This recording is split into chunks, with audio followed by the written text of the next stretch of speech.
저는 40여 년 전에 있었던 한 이야기를 하려고 합니다. 제가 신학을 하고 목회를 할 때에 중요한 사건이 하나 있었습니다. 그것은 저희 처에 외삼촌 되는 분이 암에 걸려서 고생을 많이 했습니다.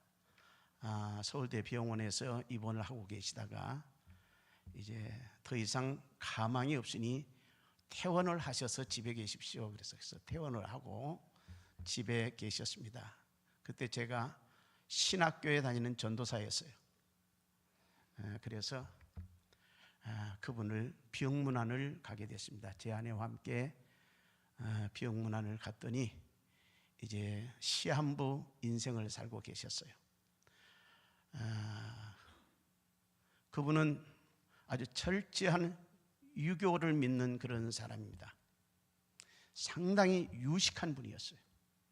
그래서 어지간하면은 남의 말을 잘 듣지 않고 고집을 아주 세게 가지신 그런 어르신이었습니다. 그래서 제가 시간을 내서 아내와 함께 병문안을 갔습니다. 서울에 딸이 살고 있는 가정에 가셨더니 누워 계시더라고요. 고민을 많이 했습니다. 저분에게 무슨 말을 해야 할까? 세상적인 이야기를 할 것인가? 아니면 무슨 이야기를 해야 저분이 위로를 받고 소망을 가질 수 있을까? 생각을 깊이 하고 하나님께 기도한 다음에 그분과 대면을 했습니다. 내가 볼 때에 얼마 살지 않을 것 같아요. 그래서 식구들이 다 모여서 이제 하나님께 기도하고 제가 그분에게 전도를 했습니다.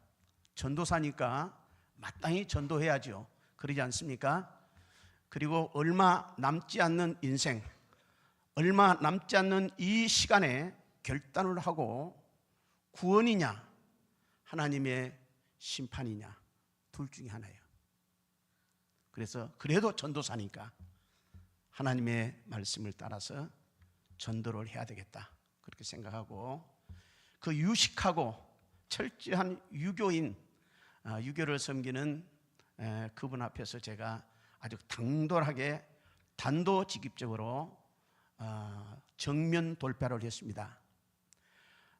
어르신께서 지난 살아온 과거를 한번 돌아보십시오.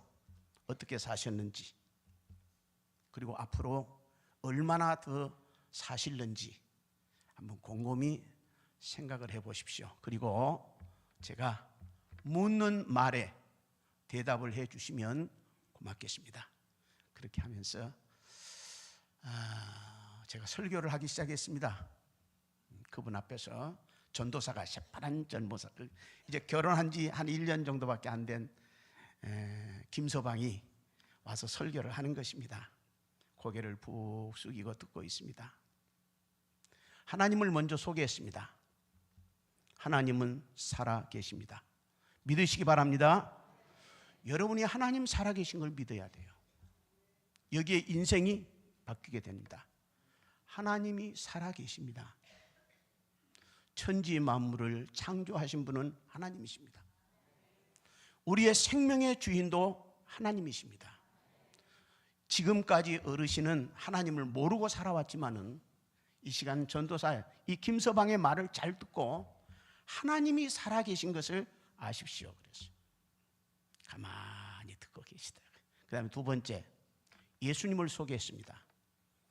우리는 소망이 없습니다. 죄 안 짓는 사람 한 사람도 없고 죽지 않을 사람 한 사람도 없습니다.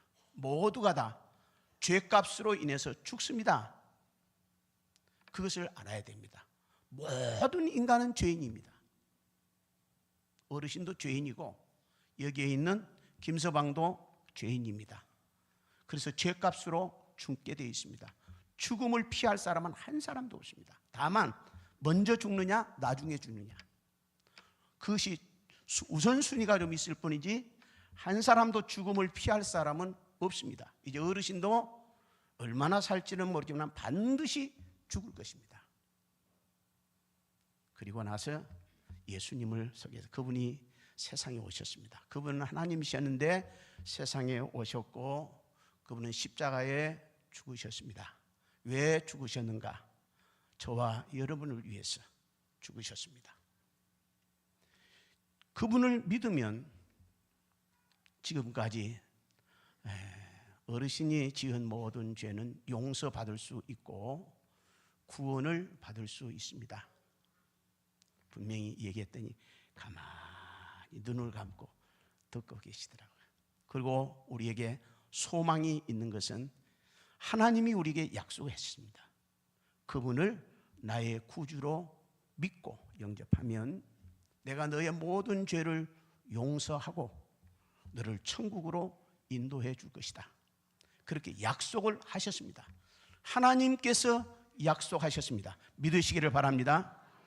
이 사실을 믿으면 어르신은 구원을 받고 천국에 갈 수 있습니다.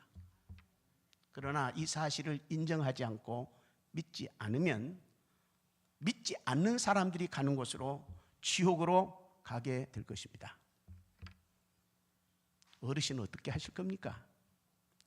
예수를 믿고 싶습니까? 안 믿겠습니까? 거기서 물었어요. 한참 생각하더니 믿겠네 그러더라고요. 예수 믿겠네. 아, 그렇습니까? 참 잘하셨습니다. 기도합시다. 그래서 기도를 간절히 하고 권면했습니다. 이제 어르신께서 시골로 가실 터인데, 정읍이에요. 고향이 정읍. 시골에 가실 터인데 가까이인 교회에 가셔서 일단 교회에 출석을 하시고 그 다음에 목사님을 초청해서 예배를 드리고 세례를 받으십시오.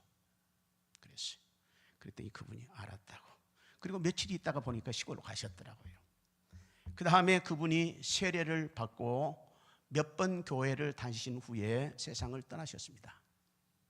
근데 그 이후의 문제예요. 그게 뭐냐면 그 집은 유교를 잘 믿는 그런 가문이에요. 그래서 집안의 어른들이 장례식을 가지고 문제가 생겼어요. 근데 그분이 제게 부탁을 했어요. 김서방, 내가 죽으면 꼭 기독교식으로 장례식을 치르라고 그렇게 명령하셨어요. 자녀들 앞에서 약속을 했습니다. 내가 죽으면 반드시 기독교식으로 김서방이 와서 예배를 드리고 기독교식으로 예배를 드려달라는 거예요. 장례식을 치러달라는 거예요. 알겠습니다. 그랬어요. 그리고 난 다음에 그분이 세상을 떠나서 제가 갔습니다. 떠났다고 해서 갔더니 난리가 났어요. 집안 어른들이 모여가지고 무슨 짓이냐고. 우리 집안이 어떤 집안인데 기독교식으로 장례식을 치르냐. 안 된다는 것입니다. 그런데 그때 그 애숙모님께서 하시는 말씀이 자녀들 다 모았는데 장손이 결정해야 된다고. 장손에게 물었더니 당황을 해요. 어떻게 하지? 어른들이 다 앉아 있습니다. 그런데 망설이고 있어요. 그랬더니 그 자리에서 그 외숙모님이 그 장손의 뺨을 힘있게 내려쳤습니다. 정신 차리라고. 아버지가 세상 떠날 때 유언을 어떻게 했느냐고. 아버지가 세상을 떠날 때 내 장례는 반드시 기독교식으로 하라 그렇게 명령하셨는데 왜 너는 그걸 지키지 않느냐. 유언인데. 그랬더니 그 집안 사람들이 아무 말을 못해요. 그래서 그분들이 그 교회 목사님을 모셔다가 기독교식으로 장례를 치렀습니다. 그리고 난 이후에 그 모든 식구들이 예수를 믿기 시작했어요. 자녀들이 다 예수를 믿어서 지금은 명성교회에 장로로 있는 분도 있고 그 아들 가운데 명성교회 장로가 생겼어요. 그리고 권사, 집사, 그리고 손자가 지금 외손자가 손자 사위죠. 저기 중동에 선교사로 나가고 또 거기에서 사모가 나오고 예수를 잘 믿는 가정이 됐어요. 그리고 엄청난 축복을 받았습니다. 그래서 만나기만 하면 우리 집은 김서방이 살렸어. 김서방이 우리 집을 살렸어. 얼마나 감사한지 몰라요. 김서방 때문에 우리가 예수 믿게 되고 하나님이 주시는 축복을 누려서 이렇게 잘 살고 있고 장로가 되고 권사가 되고 집사가 되고 선교사가 되고 사모가 되고, 여러분에게도 이런 축복이 있으시기를 바랍니다. 예수 믿으면 그런 축복이 와요. 근데 사람들은 그걸 모르니까 자꾸 망설이고 아무것도 아닌 것 가지고 의시되고 그래요. 오늘 사도 바울은 디모데후서는 사도 바울이 13편의 성경을 썼는데 그 가운데 목회서신으로서 이 디모데후서입니다. 그의 일생의 마지막 편지예요. 마지막 이 디모데를 썼습니다. 그러니까 디모데후서는 유언서와 똑같아요. 젊은 믿음의 아들 이 디모데에게 말씀을 하고 있는 것입니다. 디모데야, 내가 너희에게 엄한 명령을 하겠다. 아주 중요한 명령을 하겠다고 하면서 오늘 본문 말씀을 증거하고 있는 것입니다. 4장 1절 한번 다 같이 읽도록 하겠습니다. 4장 1절입니다. 시작.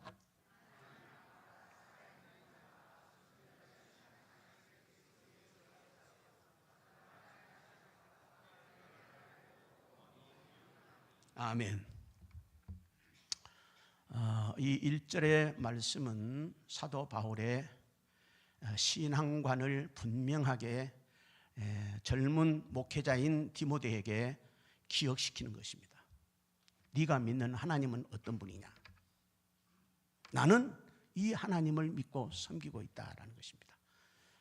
그래서 신앙관이 분명해야 올바른 신앙을 가질 수 있고, 올바른 신앙을 가져야 하나님 나라에 들어갈 수 있어요. 잘못된 신앙 가지고 있고 잘못된 신앙관을 가지면은 우리가 하나님 앞에 설 수가 없습니다. 그래서 이 신앙관은 굉장히 중요합니다. 이 젊은 디모데에게 내가 믿는 하나님은 어떤 분이냐, 그것을 설명하고 있습니다. 첫 번째는 예수 그리스도는 바로 심판하시는 분이다, 그렇게 소개를 하고 있습니다. 살아있는 자와 죽은 자를 심판하시는 그리스도 앞에서 그랬어요. 살아있는 자와 죽은 자를 심판하시는 분이에요. 여러분 믿으시기를 바랍니다. 살아있는 자, 지금 여러분처럼 살아 행동하는 그런 분들, 그다음에 이미 죽은 자들, 우리 주님 앞에 서야 됩니다. 그리고 뭘 받아요? 심판을 받아야 돼요. 무섭습니다, 여러분. 주님 앞에 심판받는다는 것, 보통 일이 아니죠. 그렇기 때문에 디모데에게 너는 심판하시는 예수 그리스도를 꼭 기억해라. 심판받아야 돼요. 그래서 이 디모데가 사도 바울이 디모데에게 이 사실을 꼭 기억하라고 말씀하십니다. 마태복음 25장 21절의 말씀을 보면 예수님께서 비유를 들어서 설명하신 내용이 바로 달란트 비유입니다. 마태복음 24장에는 종말에 대해서 예수님이 예언하시고 25장에 가서는 세 가지 비유를 들어서 설명해 주셔요. 심판대 앞에 선다. 심판은 무엇을 하기 위해서 심판대 앞에 섰냐? 첫째, 열처녀 비유를 설명해요. 열처녀가 있다. 그 열처녀들 가운데 5명은 구원을 받고 5명은 버림을 받는다. 5명 구원받은 성도는 어떤 처녀였는가? 정신 차리고 준비를 잘한 사람, 정신을 차리라. 그래서 신앙 생활은 정신을 바짝 차려야 됩니다. 왜? 모두가 졸거나 잘 잠자고 전혀 준비가 안 될 수 있어요. 준비 안 된 사람은 주님 앞에 설 수 없습니다. 그 다음에 두 번째 비유가 달란트 비유입니다. 달란트 비유는 하나님이 내게 맡겨주신 사명을 잘 감당하느냐 못하느냐, 그걸 심판하시겠다는 거예요. 여기에 있는 목사님들, 장로님들, 권사님들, 집사님들, 성가대원 모두는 하나님께서 다 달란트를 주셨어요. 이제 그걸 가지고 내가 내게 맡겨준 달란트를 어떻게 관리했느냐, 그걸 주님이 물으신다는 것입니다. 어느 때? 심판 때.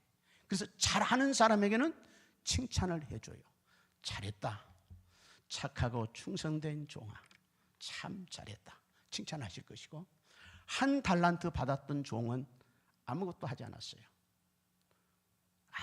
아무것도 하지 않았습니다. 그래도 뭐라고 해요? 주님께서 심판하실 때 악하고 게으른 종 쫓아내라 그랬어요. 여기에 있을 자격이 없다, 쫓아내라. 그래서 쫓겨나게 됐습니다. 여러분들이 집에 가서 읽어보시기 바랍니다.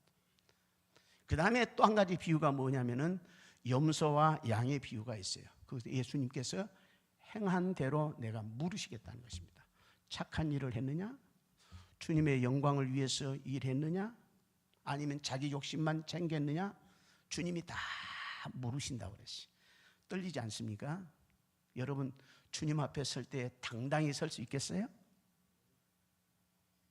반드시 이 세 가지를 묻겠다고 그랬어요. 누가?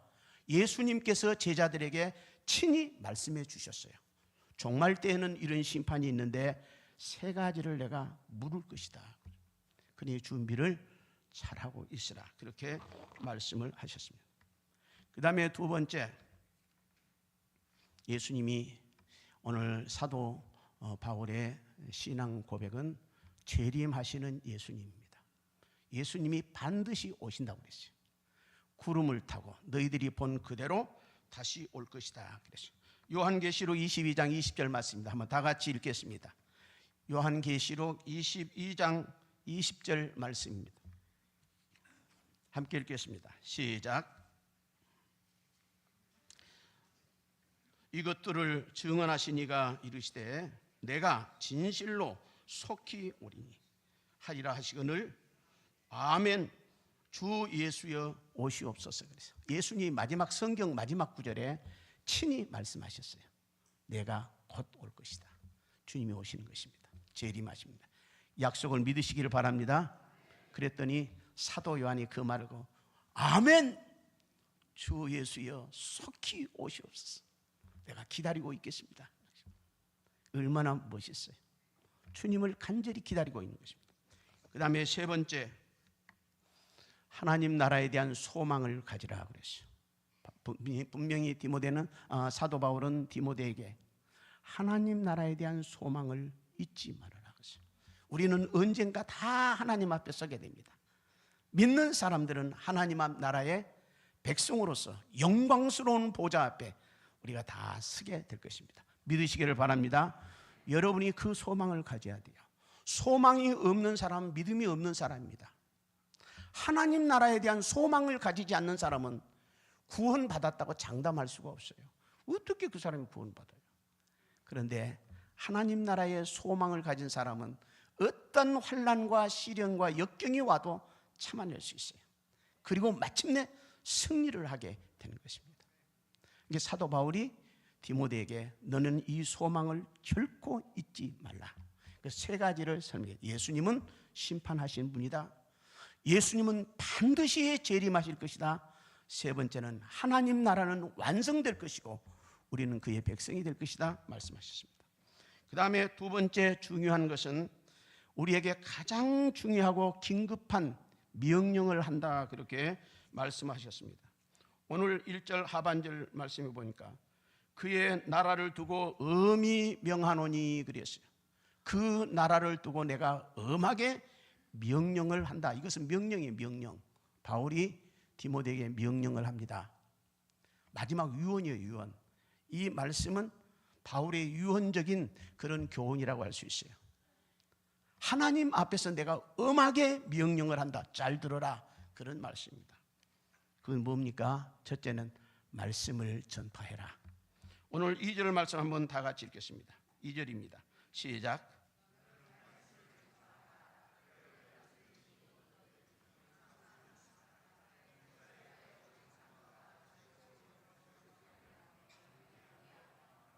아멘. 말씀을 전파해라. 이 말씀은 무엇을 말합니까? 하나님의 말씀을 말하는데 창세기 1장부터 시작해서 요한계시록 마지막까지 성경 66권이 하나님 말씀입니다. 그런데 하나님의 말씀인 성경 66권의 내용의 핵심은 뭐냐? 우리를 구원하러 오실 예수 그리스도에 대해서 성경은 창세기부터 쭉 설명을 하고 있습니다. 그래서 구약에서는 장차 오실 메시아에 대해서 설명을 했어요. 장차 우리를 구원해 주실 메시아가 오실 것이다. 그러니까 선지자들은 그걸 기다리고 있었어요. 그런데 그 기다린 것이 신약에 와서 완성이 됩니다. 이루어집니다. 예수님께서 진짜 오셨어요. 그리고 우리를 위해서 십자가에 죽으시고 부활하시고 승천하시고 다시 재림하실 것입니다. 그러므로 우리의 모든 죄를 용서해 주실 뿐만 아니라 믿는 자에게 구원을 주시겠다고 약속을 하셨습니다. 그렇기 때문에 이 말씀, 복음을 전해라. 반드시 복음을 전해야 된다. 이 복음을 전하는 것은 사람을 살리는 것이에요. 살리는 것. 죽어가는 사람을 살리는 의사와 똑같은 것입니다. 의사가 환자를 보면 어떻게 해야 됩니까? 무조건 그 사람을 살려내야 돼요. 죽어가고 있는데 돈이 있습니까? 어디서 삽니까? 그런 건 묻고 있으면 되겠습니까? 그러면 의사가 아니에요. 의사는 죽어가는 환자가 있으면 그런 것을 묻지 말고 무조건 살려내야 돼요. 그게 의사가 할 책임이에요. 그러면 구원받은 성도는 해야 할 책임이 무엇이냐? 복음을 전해라. 복음을 전할 때 어떻게 전하라겠습니까? 오늘 말씀을 한번 다 같이 읽겠습니다. 2절 말씀 한번 다 같이 읽겠습니다. 너는 말씀을 전파하라. 때를 얻든지 못 얻든지 항상 힘쓰라. 범사에 오래 참고 가르침으로 경책하며 경계하며 권하라. 기회가 없든지 있든지 전하라는 것입니다. 저 사람 들을 것인가 안 들을 것인가 따지지도 말고 묻지도 말고 무조건 전하라는 것입니다. 들으면 귀가 열리고 들어서 믿으면 구원을 받을 것이고 사람들이 안 믿으면 할 수 없어요. 그건 어쩔 수 없어요. 그러니까 무조건 전해라. 무조건 기회가 있든지 없든지 듣든지 안 듣든지 무조건 전해라. 믿으시기 바랍니다. 여러분 주위에 있는 분들이 있으면 무조건 전해야 돼요. 따지면 안 돼요. 저 사람 안 들을 수도 있어. 저 사람 예수 믿는 거 굉장히 싫어해. 그렇게 해서 미루다 보면 기회를 놓쳐버려요. 그러니까 무조건 만나는 사람마다 예수 믿으십시오. 예수 믿으면 구원받습니다. 그렇게 설명해주고 예수를 믿을 수 있도록 권면을 하라고 했습니다. 뿐만 아니라 기회가 있든지 없든지 전할 뿐만 아니라 이것이 주님의 마지막 명령이에요. 마지막 명령은 유언이에요. 유언.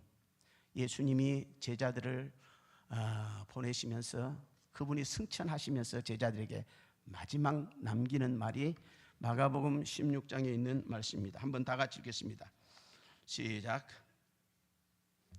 성경 마가복음 16장 15절에서 16절 말씀입니다. 거기에 보면 말씀을 전해라 그랬어요. 말씀을 듣고 믿으면 구원받고 믿지 않으면 심판을 받는다. 누가 말씀하셨어요? 예수님이 마지막 말씀하셨어요. 너희들을 알아들어야 된다. 반드시 이 복음을 전해라. 그럼 믿는 사람도 있고 안 믿는 사람도 있다는 것입니다. 믿으면 구원, 믿지 않으면 심판이다. 그러니 기회가 있든지 없든지 듣든지 안 듣든지 묻지도 말고 따지지도 말고 열심히 복음을 전하라. 믿으시기를 바랍니다. 그러면 구원을 받게 되는 것입니다. 관산동에 어떤 분이 계셨어요. 제가 전도사 지날 목사가 초년 목사가 됐는데 그때 관산동에서 할머니하고 손자들 둘하고 우리 교회를 나오셨어요. 근데 할아버지가 예수 믿는 것을 굉장히 싫어해요. 그래서 할아버지가 집에 계시면은 교회를 못 나오는 거예요. 왜? 예수 믿는 거 싫어서. 절대 예수 믿으면 안 된다는 거죠. 그래서 교회에 안 나올 때면 가면 왜 안 나오시느냐? 할아버지가 집에 계셔서 남편이 집에 계셔서 못 나가게 한다는 것입니다. 그래서 제가 결심을 했습니다. 어느 날 비가 오는데 비가 오면 그분이 일을 못 나가요. 집에 계셔야 돼. 그래서 내가 비가 오는 날 연락을 했어요. 제가 가겠습니다. 그랬더니 그 할머니가 안 됩니다. 절대 안 됩니다. 우리 집에 오면 안 됩니다. 할아버지가 계셔요 집에. 알고 있습니다. 그래도 가겠습니다. 그랬어요. 그래서 갔어요. 식구들은 전부 작은 방에 있고 그 할아버지가 큰 방에 계시더라고요. 제가 김 목사 왔습니다. 그랬더니 쳐다보지도 않고 그냥 가만히 계시더라고요. 제가 한 말씀 꼭 드리고 싶어서 왔다고 그러면서 제가 이 얘기를 했어요. 예수님을 전했습니다. 그러니 그분이 잘 듣고 계시다가 그냥 가만히 계시더라고요. 그러니까 제가 저 할 말을 다 전하고 나와버렸어요. 그랬더니 식구들이 난리가 났어요.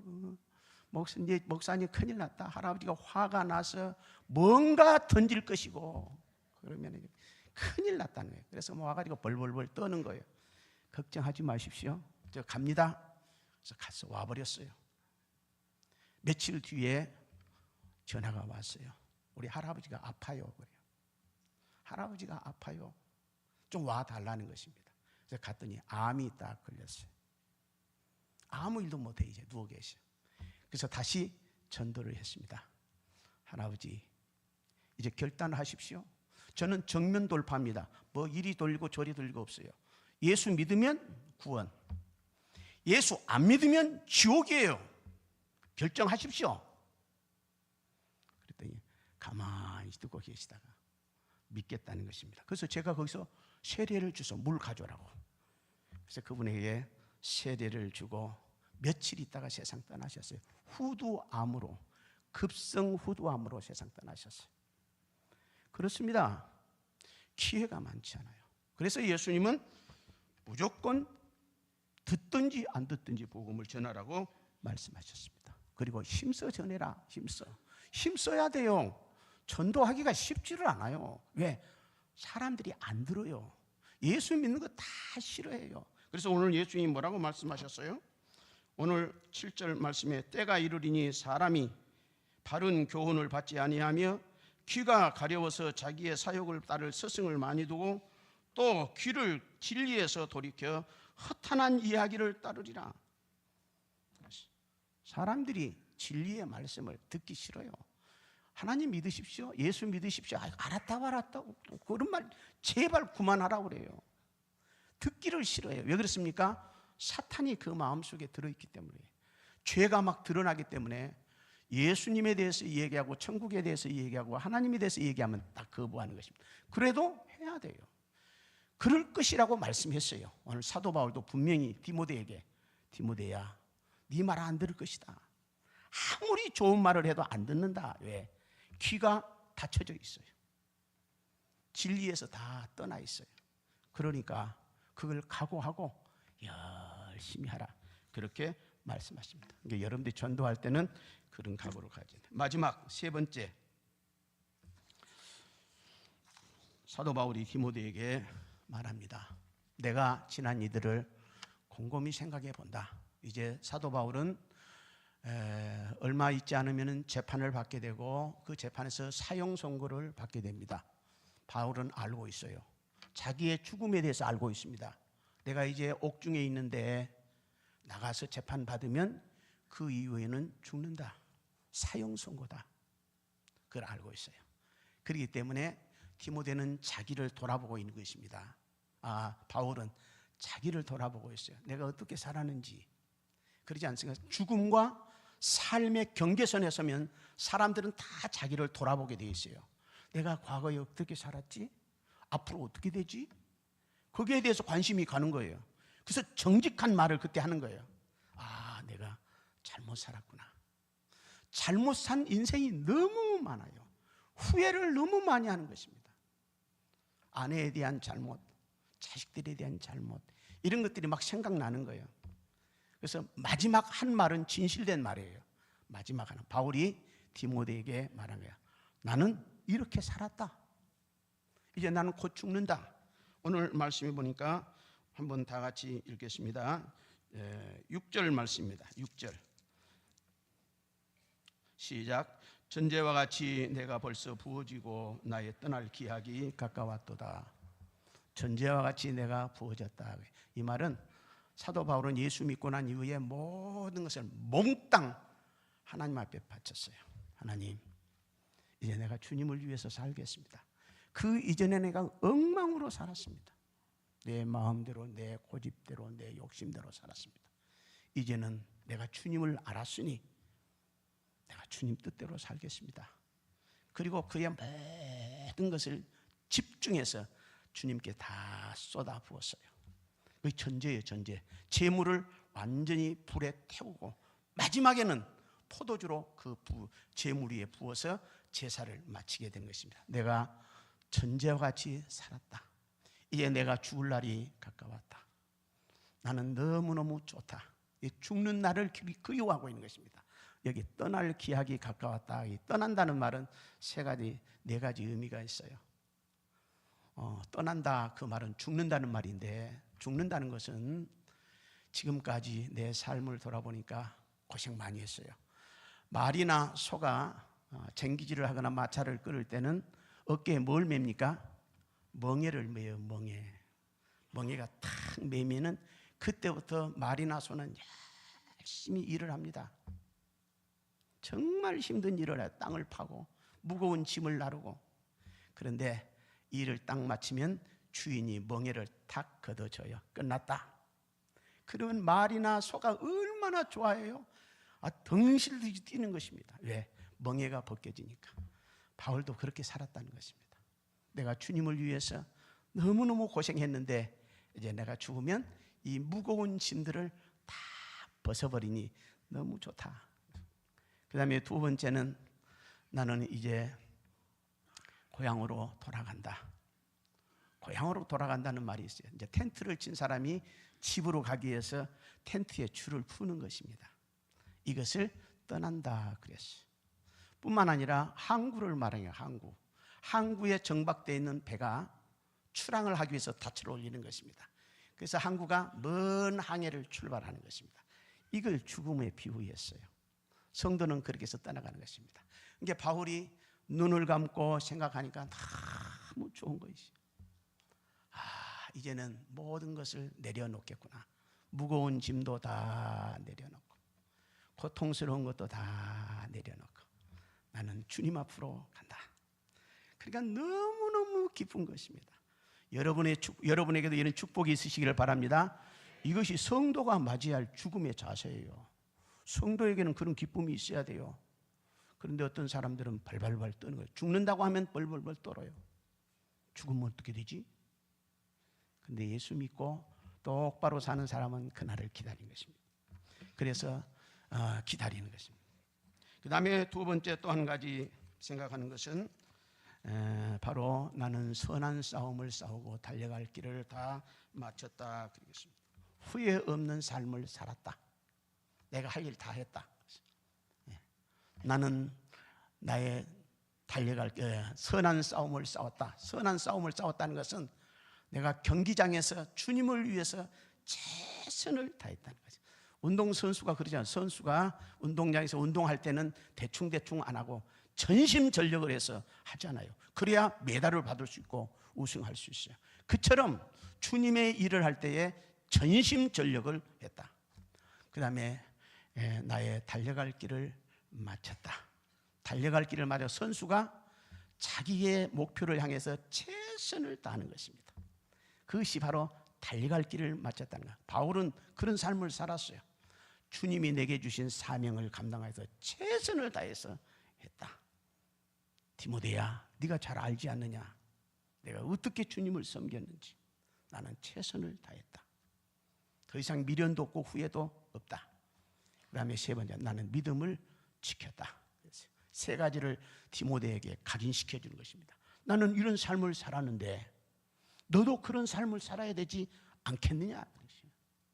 내 믿음을 지켰다는 것은 사도 바울이 얼마나 많은 고난을 당했어요.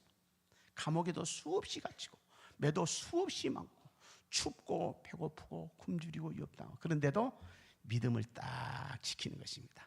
주님의 약속을 믿는 거예요. 하나님이 약속하신 말씀을 믿는 것입니다. 그리고 끝까지 충성하는 것입니다. 그런 고백을 했어요. 그러면서 이제 디모데야, 나는 하나님 앞에 간다. 근데 하나님께 가면 주님이 내게 상을 주실 것이다. 멸관을 주실 것이다 라고 하는 것입니다. 믿으시기를 바랍니다. 9절 8절 말씀 한번 다 같이 읽겠습니다. 8절입니다. 시작.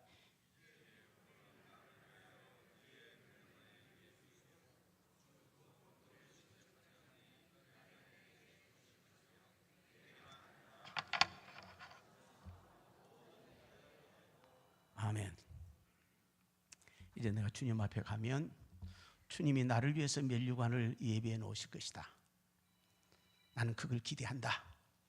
디모데야, 너도 그런 기대를 가지고 주의 사명을 감당해라. 그렇게 말씀하거든. 모든 성도들에게 주시겠다고 약속했습니다. 믿으시기를 바랍니다.